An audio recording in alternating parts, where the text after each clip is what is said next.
Wait. Let's add something bit accurate to this video. For this video, I meant to say. Okay. Alright, play that one.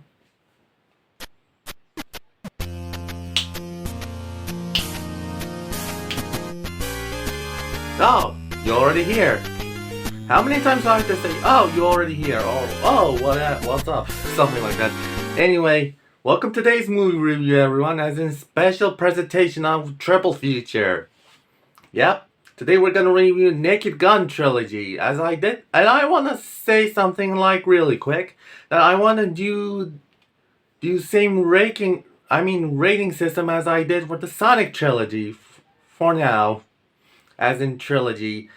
I'm gonna do, if you've seen that movie review, you know what I mean. I'm not gonna give rating just one movie, but as a whole trilogy, like I did with Sonic Trilogy.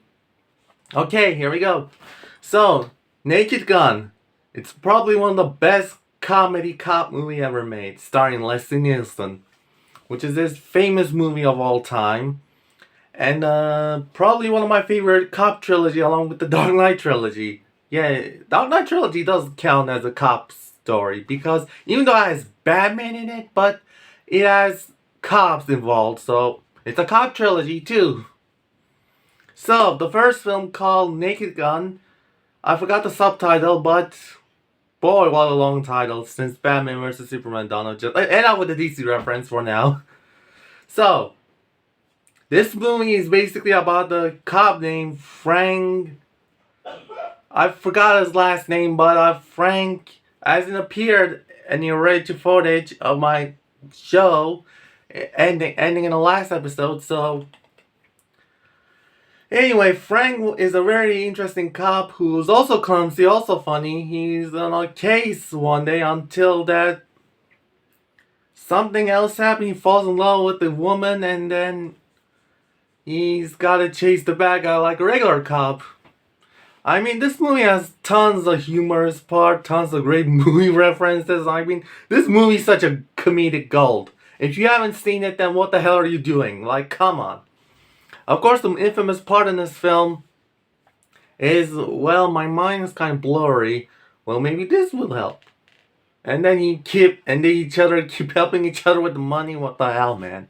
But my favorite part in the film is the driving part, as in one of the driving students was like, has the force to drive chasing the other car, and then all of a sudden she accidentally crashed into a truck, and then the instructor was like, extend your middle finger. Of course, I'm not showing that because I'm flipping the finger right now, flipping the bird right now, but you can't see this right now. And children's probably watching this videos too, so I can't show you what this look like. So, yeah, this movie was good, and also has a great villain from Star Trek's franchise known as Khan. Yeah, me, not me. I mean, my name spells K-A-A-N, but the Khan's name spells K-H-A-N. I hope I spell it right, otherwise I'll end up like Dash XP. Not a big deal, to be honest. As for the second film, which is boy, what a title. Like, how did they come up with this title anyway? How does that make any sense? But, yeah, this one's good too. It's about how to be a good cop, also how to be a good person to your person you loved. And also, this movie has some interesting not interesting, but has a special actor in it. Yeah, if you know I'm a huge Harry Potter fan, then you know who am I talking about. You know who's in it, right?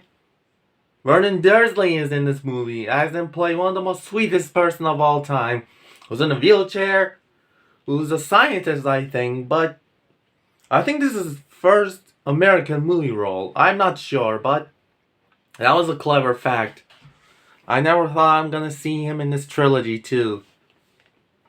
And of course, one of my favorite references in the movie is the Twilight Zone, the Third Man episode reference. If you've seen that episode, by the way, I'm not gonna give you a spoiler, but Same actor from that episode show up, and he yells, "It's a cookbook! It's a cook!" Oh wait, I already gave you spoilers. My bad. But you don't know what cookbook is, so it's definitely not Gordon Ramsay like cookbooks. Anyway, that's a bad joke. And also the ending was sweet, but also hilarious. All throughout the movie, or somewhere in the movie, in the beginning at the end, Frank accidentally hits a woman who looks like a. Well, I'll say it's a state senator. I'm not gonna find with Queen Elizabeth. No, never, never. I'm not gonna do that. I'm not gonna do that. I don't want to be disrespectful to the royal family. Never. As for the third film, and holy crap, come up with these titles? Like, come on, man. This is insane. Like, this is a hint for the next theory episode 99. Wow. I grow too fast, as in my show too. Isn't that crazy? Well, I mean, the 30... Screw the title, let's talk about what it is. Frank basically retired in the last film. Now the police squad wants him for another mission, while his wife wants him to not. But he's gonna do it anyway. And then he's disguised himself as a decoy for hunting down the next bad guy's main evil plot. As an evil plan. And also there is a funny scene which is in the Oscar or award ceremony, which is the best climax I ever seen in the entire trilogy. Even though lots of people says this movie isn't great as the first two, but for me it's same as the other two. Well, I mean, there is some hilarious part, but my favorite part is probably everybody's doing that part where it goes this, like, you know what I mean. Anyway, this is a great finale for a while, and well, now we have a new movie starring Liam Neeson and Pamela Anderson. Let's see how good and hilarious this next installment is. Which I never thought this is a sequel. I thought this was gonna be a reboot. But guess what? Same fate as the Rambo movies. It's not. I mean, that's kind of interesting. I should mention that in the theory episode. Not now. From now on, Naked Gun Trilogy. I'll give it, well, let's say 4 guns out of 5. I know that's kind of messed up. Oh, you guys should see my own naked gun. Look! I know it's really not really a gun, but it shoots something. I wonder what it is. Okay, it shoots blood a little bit. Oh well.